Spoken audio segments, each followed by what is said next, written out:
Hi friends, ఈరోజు అయితే ఎమ్మి పొటాల్స్ బంగాళదుంపల curry చూపిస్తున్నా. ఒకసారి చూడండి. ప్యాన్ పెట్టుకొని ఆయిల్ పెట్టుకోండి. ఆయిల్ వేసాక దాని తర్వాత దుంపలు పొటాల్స్ కొంచెం ఎర్రగా వేపేసి పెట్టుకోండి పక్కన.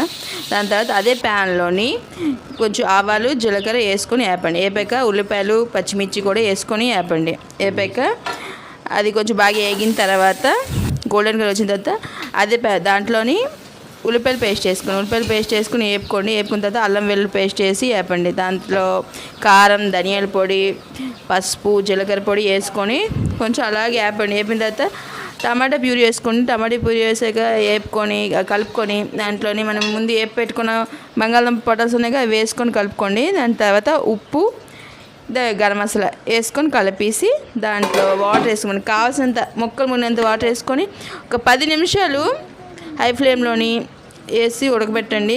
చాలా అంటే చాలా బాగుంటుంది. కొత్తిమీర వేసుకుని లాస్ట్కి గార్నిష్